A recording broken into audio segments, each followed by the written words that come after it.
వీక్షకులందరికీ నమస్కారం. అందరికీ నూతన తెలుగు సంవత్సరాది శ్రీ విశ్వావసు నామ సంవత్సర ఉగాది శుభాకాంక్షలు. కుంభరాశి వారికి ఈ సంవత్సరం ఏ విధమైనటువంటి ఫలితాలు కలగబోతూ ఉన్నాయి అనేటువంటి విషయాన్ని ఈ వీడియో ద్వారా క్లుప్తంగా తెలుసుకునేటువంటి ప్రయత్నం చేద్దాం. కుంభరాశి వారికి ఈ సంవత్సరం ఆదాయం 8, వ్యయం 14, రాజపూజ్యం 7, అవమానం 5. చాలా మంచి స్థితిలోనే ఉన్నారు. ఈ సంవత్సరం ఈ రాశి వారికి గురుడు మే 15వ తారీఖు వరకు 4వ ఇంట లోహమూర్తి, తదుపరి 5వ స్థానమందు తామ్రమూర్తిగా సంచారం చేస్తారు. శనేశ్వరుడు ఈ సంవత్సరం మొత్తం 2వ స్థానంలోనే రజతమూర్తిగా సంచరిస్తారు. రాహుకేతువులు 21వ తారీఖు మే వరకు 2, 8వ ఇంట రజతమూర్తులు, తదుపరి 1, 7 స్థానాల్లో సువర్ణమూర్తులుగా ఉంటారు. ప్రధానంగా గత సంవత్సరంతో పోల్చుకుంటే మరి జన్మ శని దోషం పోయినది. అంటే 7.5 సంవత్సరాల ఏలినాటి శనిలో మొదటి 2 భాగాల్ని అనుభవించేశారు. చివరి 3వ భాగం, చివరి 2.5 సంవత్సరాలు, చాలా మందికి ఒక నానుడి కూడా ఉన్నది, చివరి 2.5 సంవత్సరాల్లో శని అంత పీడించరు అనేటువంటి భావన ఉంటుంది. ఆ విషయాన్ని కూడా మనం దృష్టిలో పెట్టుకోవాలి. అలాగే గురుబలం ఉండడం, గత 2 సంవత్సరాలుగా గురుబలం లేదు. గురుబలం ఎప్పుడైతే గోచారంలో ఉండదో అదృష్టం ఉండదు, కాన్సన్ట్రేషన్ ఉండదు, దైవ బలం ఉండదు. ఏదైనా ఒకటి చదువుదామంటే అర్థం కాదు, ఓ పని చేద్దామంటే ఒక ప్రణాళిక ఉండదు. ఇలా అదృష్టం లేనటువంటి స్థితిని సూచిస్తూ ఉంటుంది. మరి ఈ సంవత్సరంలో పంచమ కోణమందు లక్ష్మీ స్థానం త్రికోణం చ అన్నారు. మరి ఆ లక్ష్మీ స్థానంలో గురుడు సంచారం చేయడం, దేవగురు అయినటువంటి బృహస్పతి, అది పంచమము అంటే మామూలు స్థానం కాదు. పుత్రాన్ బుద్ధిం పూర్వపుణ్యం చ పుంసామన్నారు. సంతతి, బుద్ధి, ప్రజ్ఞ, మేధస్సు వీటికి సంబంధించిన స్థానం. మరి అందులో గురుడు ఉండడం అనేటువంటిది అదృష్టాన్ని సూచిస్తోంది. కుంభరాశి వారికి ఇది చాలా గొప్ప మార్పు. అంటే మీ ఆలోచనలనే అది కదిలించి వేస్తుంది. గురుడు ఎటువంటి వైబ్రేషన్స్ ఇస్తారంటే జీవితంలో మీకు ఏది కరెక్ట్ అనేటువంటి వాటి మీద ఒక బలమైనటువంటి డెసిజన్ తీసుకుంటారు. ఎస్, నేను ఈ దారిలో వెళ్తే నాకు మంచి జరుగుతుంది, నేను ఇలాగే వెళతాను, ఆఖరికి నాకు ఇష్టమైనటువంటి వాళ్ళైనా సరే వాళ్ళని వదిలిపెట్టుకునేసే నేను నాకు మంచి జరిగేటువంటి చోటుకి వెళ్ళిపోతాను అనేటువంటి విధానంలో వాళ్ళ యొక్క కదలిక ఉంటుంది. ఏది మంచి ఏది చెడు, ఎవరు మిత్రుడు ఎవరు శత్రువు అనేటువంటి తారతమ్యాన్ని తెలుసుకోగలుగుతారు. ఏది మంచి ఏది చెడు, మంచి వైపుకే వెళుతూ ఉంటారు. అలాగే ఏలినాటి శని తృతీయార్థమందు ఉన్నది. శనేశ్వరుడు కొంత మాట పట్టింపులకి అవకాశాన్ని ఇస్తారు. జన్మరాహు దోషం, ఇవి ప్రధానంగా ఉన్నాయి. అయితే ఇందులో కందాయ ఫలితాలను చూస్తే ధనిష్ట నక్షత్ర యాత్రికులకి కందాయ ఫలం 0-2-0. ఆది శూన్య మహావ్యాధి, అంత్యశూన్య ధనక్షయం. అంటే కొంత ఆరోగ్యం పట్ల శ్రద్ధ తీసుకుంటే సరిపోతుంది ఈ సంవత్సరం అంతా కూడా. శతభిష నక్షత్ర యాత్రికులకి 3-0-3. మధ్యశూన్య మనోవ్యధ, మానసికమైనటువంటి క్లేశములు కొంత ఎక్కువగా కనబడుతూ ఉన్నాయి. జూలై నుండి అక్టోబర్ ఎక్కువగా కనబడుతూ ఉన్నాయి. ఆ సందర్భంలో కొంత జాగ్రత్తగా ఉండాలి. పూర్వభద్ర నక్షత్ర యాత్రికులకి 6-1-1 కందాయం. అంటే ఉగాది నుండి 4 నెలలు మినహాయించి మిగతా 8 నెలల్లో అద్భుతమైనటువంటి గ్రహస్థితి ఉన్నది. కాబట్టి ఇందాక చెప్పుకున్నట్టు దీర్ఘ సంచార గ్రహమైనటువంటి గురువు యోగించడం, అర్ధలాభం, తదైశ్వర్యం, స్వకర్మరతి హర్షితం అనే శాస్త్రవచనం ప్రకారం వివాహాది శుభ కార్యక్రమాలు జరగడం, సంతానం కలగడం, కుటుంబంలో అభివృద్ధి, ఆనందదాయక వాతావరణం, సంతాన పురోగతి, ఉద్యోగ వ్యాపారాల్లో ఎదుగుదల, ఉద్యోగంలో స్థిరత్వము, ప్రమోషను, ఆదాయ మార్గాలు పెరుగుతూ ఉండడం, అనుకున్న పనులన్నీ సజావుగా ఉండడం, ఇంకా మిమ్మల్ని నమ్ముకుని ఎవరైతే ఉన్నారో వారందరూ కూడా ఆనందంగా ఉంటారు. అంటే మీరు బంధుమిత్రులకి, పుత్రమిత్ర కళత్రాదులకి, వీళ్ళందరికీ కూడా చక్కటి ఆనందాన్ని, ఐశ్వర్యాన్ని పంచగలుగుతారు. నచ్చిన వ్యక్తితో వివాహం జరుగుతుంది. అనుకున్న పనులన్నీ పూర్తవుతూ ఉంటాయి. నష్టపోయిన ద్రవ్యాన్ని, ధనాన్ని తిరిగి సంపాదించుకుంటారు. సొంత ఇంటి కళ నెరవేరుతూ ఉంటుంది. నూతన వాహనాలను కొనుగోలు చేస్తారు. బంగారపు వస్తువులు, నూతన వస్త్రములు, వస్తువులు వీటిని కొనుగోలు చేస్తూ ఉంటారు.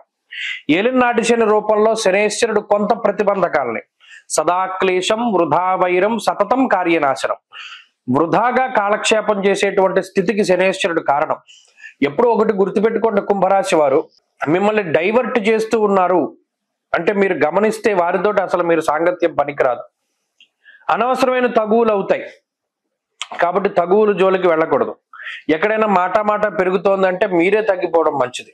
ఎందుకంటే ఆ తగువు అది చంపుదాం అనుకున్న తగువు చావదు, అదొక విషయం. ఎప్పుడు ఈ అనవసరమైన తగువుల నుండి దూరంగా ఉండండి, మానసిక ప్రశాంతత ఉంటుంది. శనేశ్వరుడు ఈ 2.5 సంవత్సరాలు తగువులే పెడతారు. దానివల్ల పనుల్లో ఆటంకము ఆలస్యాలు ఎక్కువగా జరుగుతాయి. అదొకటి విషయాన్ని దృష్టిలో పెట్టుకోవాలి. ఇక ప్రధానంగా జన్మరాహు యొక్క దోషం ఉన్నది. కొన్ని సందర్భాల్లో జన్మరాహు ఏం చేస్తారు అంటే ధారాపుత్ర విరోధస్య ప్రవాసం రోగపీడనం అన్నారు. అంటే కుటుంబానికి దూరంగా వెళ్ళేలా చేస్తారు. ఉద్యోగ పరంగానో లేకపోతే విదేశీయానమో చదువో ఇంకోటో పక్కన పెడితే కొంత కుటుంబానికి దూరంగా వెళ్ళేటువంటి స్థితికి ఈయన కారణమవుతారు. ఆ విషయాన్ని కొంత దృష్టిలో పెట్టుకోవాలి. అలాగే శని రాహువులు ప్రతికూలంగా ఉన్నప్పుడు కొంత ధన వ్యయం అవుతూ ఉంటుంది.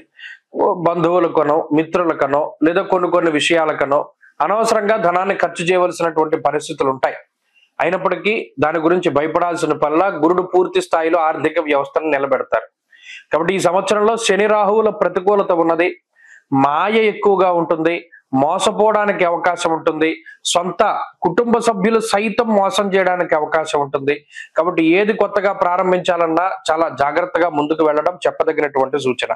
అలాగే ఈ సంవత్సరంలో మంచి ఫలితాలను పొందడానికి ఎక్కువగా సుబ్రహ్మణ్యారాధన చేయాలి. మంగళవారం కృత్తికా నక్షత్రం వచ్చిన రోజున, షష్ఠి తిథి రోజున ఉపవాసాదులు గాని, సుబ్రహ్మణ్య స్వామికి సర్పసూక్తంతో అభిషేకాదులు గాని, ప్రతినిత్యము సుబ్రహ్మణ్య భుజంగ స్తోత్రం గాని పారాయణ చేస్తూ ఉండడం చాలా మంచిది. అనుకూలమైనటువంటి వారం ఈ సంవత్సరంలో గురువారం. అదృష్ట వర్ణం ఆకుపచ్చ, పసుపు. అదృష్ట సంఖ్య 5. కుంభరాశి వారికి మార్చి 30 నుండి మారేటువంటి శనేశ్వరుడు ఏ విధమైనటువంటి ఫలితాలను ఇవ్వబోతూ ఉన్నారు అనేటువంటి విషయాన్ని ఈ వీడియో ద్వారా తెలుసుకునేటువంటి ప్రయత్నం చేద్దాం. ముఖ్యంగా మార్చి 30న మారేటువంటి శనేశ్వరుడు కుంభరాశి వారికి 2వ స్థానమందు రజతమూర్తిగా తన మిగతా సంచారాన్ని అంటే చివరి 2.5 సంవత్సరాల సంచారాన్ని కూడా ఆయన చేయబోతూ ఉన్నారు.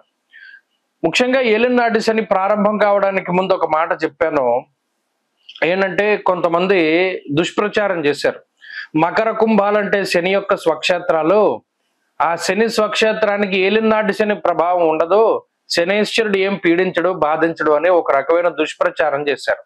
నిజంగా ఆనాడు అలా ప్రజల్ని మభ్యపెట్టినటువంటి వాళ్ళు ఎవరు ఇవాళ కనబడడం లేదు యూట్యూబుల్లో. ఎందుకంటే తెలుసుకుంటారు ప్రజలు జ్యోతిష్యం అసలైన విజ్ఞానం ఏంటి, శాస్త్ర సమ్మతమైనటువంటి విషయాలు ఏంటి, గాలి మాటలు ఏంటి అనేటువంటిది.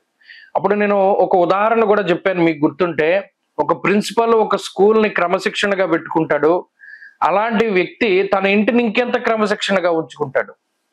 ఇప్పుడు శనేశ్వరుడు ఆయన కర్మానుగతి అయినటువంటి ఫలితాలను ఇచ్చేటువంటి గ్రహం. అటువంటి గ్రహం తన సొంత రాశులకి ఏం ఎక్సెప్షన్ ఇవ్వరు. ఆ కర్మ ఎటువంటిదైనా ఎవరికైనా ఒకే రకమైనటువంటి ఫలితాలను ఆయన ఇస్తూ ఉంటారు. మరి అటువంటి తరుణంలో కుంభరాశి వారి మీద ఆయనకి ఏం ప్రత్యేకమైన ప్రేమ ఉండదు. మీరు అడగండి, కుంభరాశి వారికి ఏలినాటి శని వచ్చి వాళ్ళకి 5 ఏళ్ళు అయింది, గత 5 ఏళ్లుగా వాళ్ళ పరిస్థితి ఏంటి అన్నది మీరు అడగండి, తెలుస్తుంది. అందుకనే ఫస్ట్ నుండి యథాతథంగా జ్యోతిష్ శాస్త్రాన్ని సప్రమాణంగా అందిస్తూ వస్తూ ఉన్నాం. ఆ ఋషుల అనుగ్రహం ఉన్నంతకాలం చక్కగా మనం చెప్పుకుంటూ వెళ్ళొచ్చు. ఇప్పుడు గత 5 ఏళ్లుగా ఏలినాటి శని ఇంపాక్ట్ వేరు, ఇప్పుడు రాబోయేటువంటి కాలంలో ఇంపాక్ట్ వేరు. ప్రత్యేకించి కుంభరాశి వారికి రజతమూర్తిగా సంచారం ఇస్తున్నారు మూర్తిత్వంలో. ఇది ఒక మంచి విషయం. ఏంటంటే ఒక 50% మాత్రమే ఫలితం వస్తుంది, మంచైనా చెడైనా. చెడే కాబట్టి చెడు ఫలితం ఒక 50 తగ్గిపోతుంది, 50 మాత్రమే వస్తుంది. కాబట్టి ఈ విషయాన్ని దృష్టిలో పెట్టుకున్నప్పుడు 2వ స్థానం అనేటువంటిది వాక్ స్థానం, ముఖ స్థానం, నేత్ర స్థానం, కుటుంబ స్థానం అంటారు. మణిర్ముక్త ఫలం స్వర్ణం రత్న ధాతు కదంబకం అన్నారు. మరి ఈ స్థానమందు శనేశ్వరుడు ఉండడం వల్ల సదాక్లేశం వృధా వైరం సతతం కార్యనాశనం. ఈ 2.5 ఏళ్ళు కూడా ఎలా ఉంటుంది అంటే అనవసరమైన తగువులు ఎక్కువగా ఉండడం, అనవసరమైనటువంటి వైరాలు, అంటే అసలు మనకి సంబంధం లేదు ఆ వ్యక్తులతోటి వైరం వస్తూ ఉంటుంది, గొడవలు వస్తూ ఉంటాయి, తగువులు వస్తూ ఉంటాయి. అలాగే ప్రత్యేకించి మాట వల్ల వచ్చేటువంటి ఇబ్బందులు ఎక్కువ, కంటి సమస్యలు ఎక్కువ, ముఖ సంబంధమైనటువంటి అంటే చర్మ సంబంధమైనటువంటి సమస్యలు ఎక్కువ. ఏ విషయమైనా సరే అనవసరంగా మీరు ఇన్వాల్వ్ చేయడం, దానిలో మిమ్మల్ని తగువులు పెట్టుకుంటూ ఉండడం, మీ సమయం వృధాగా పోతూ ఉండడం. అలాగే ఏదైనా ఒక పని మీద ముందుకు వెళుతూ ఉంటే దానిలో శత్రువులు పెరిగిపోతూ ఉండడం. నిజానికి మీరు చాలా కష్టపడి సంపాదించుకుంటూ ఉంటారు, ఇతరుల దయ మీద ఏమీ మీరు ఆధారపడలేరు. అయినప్పటికీ కూడా మిగతా వాళ్ళు మిమ్మల్ని చూసి ఓర్వలేనటువంటి స్థితి ఉంటుంది. వీడేంటి లేదా ఈమెంటి ఇంత సంపాదించుకుంటున్నారు, ఇలా సంపాదించేసుకుంటున్నారు ఏంటి అనేటువంటి ఒక ఏడుపు గోల అనేటువంటిది ఎక్కువగా ఉంటుంది. అది కొంత బాధిస్తూ ఉంటుంది. అలాగే ఇందాక చెప్పుకున్నట్టు అనవసరమైన తగువులు ఎక్కువగా వస్తూ ఉంటాయి. మీరు నిజానికి ఎవరికైనా మంచి చేయడానికి వెళ్ళినా వాళ్ళు మీకే వ్యతిరేకంగా మాట్లాడుతూ ఉంటారు. కుటుంబ సభ్యుల దగ్గర నుండి, బంధువుల దగ్గర నుండి, మిత్రుల దగ్గర నుండి ప్రతి ఒక్కరూ మీ మీద ద్వేషపూరితమైనటువంటి భావాన్ని కలిగి ఉండడం, చెయ్యని తప్పుగైనప్పటికీ శిక్షను అనుభవిస్తూ ఉండడం, ఇలా అనేక రకాలుగా ఈ గ్రహస్థితి ఇబ్బంది పెడుతూ ఉంటుంది. ఇందాక చెప్పుకున్నట్టు ఒక 50% మాత్రమే ఫలితం కాబట్టి కొంతలో కొంత ఈ సంవత్సరంలో ఇంకొక గొప్ప విషయం ఏంటి అంటే కుంభరాశి వారికి గురుబలం పెరగడం. దాదాపుగా 3 సంవత్సరాలుగా గురుబలం లేదు. 3 ఇంకా ఎక్కువ సంవత్సరాలు అయింది గురుబలం వచ్చి. అర్ధాష్టమ గురుడి తాలూకు ఫలితం చూశారు, ఏలినాటి శని ఫలితాలను చూశారు, అన్ని ఇబ్బందులు చూశారు. ఇప్పుడు గురుడి యొక్క మార్పు వల్ల కొంత ఈ శనిచ్చేటువంటి దోషం పోతుంది 1 సంవత్సర కాలం పాటు. కాబట్టి ఇది ఈ సంవత్సరం గత సంవత్సరాలతో పోల్చుకుంటే ఏలినాటి శనిలో ఉన్నప్పటికీ కూడా ఈ సంవత్సరం అంత వ్యతిరేకత ఉండదు. అనారోగ్య సమస్యలు, ఆర్థిక ఇబ్బందులు ఉండవు. కొంతలో కొంత ఆర్థిక సంబంధమైనటువంటి ఎదుగుదల ఉంటుంది, ఉద్యోగ వ్యాపారాల అభివృద్ధి ఉంటుంది, కుటుంబాభివృద్ధి, సంతానాభివృద్ధి ఉంటుంది. ఏదైనా ఉంటే తగువులు, గొడవలు, చికాకులు, మనస్పర్ధలు తప్పితే మరి ఏ ఇతరత్ర సమస్య కూడా ఈ శనేశ్వరుడు వల్ల ఉండదు. ఈ విషయాన్ని ప్రధానంగా గుర్తుపెట్టుకోవాలి. అయితే మరి ఈ సంవత్సరం కూడా శని త్రయోదశులు, కాలభైరవాష్టములు ఇవి కూడా ఎక్కువగా ఆచరిస్తూనే ఉండాలి.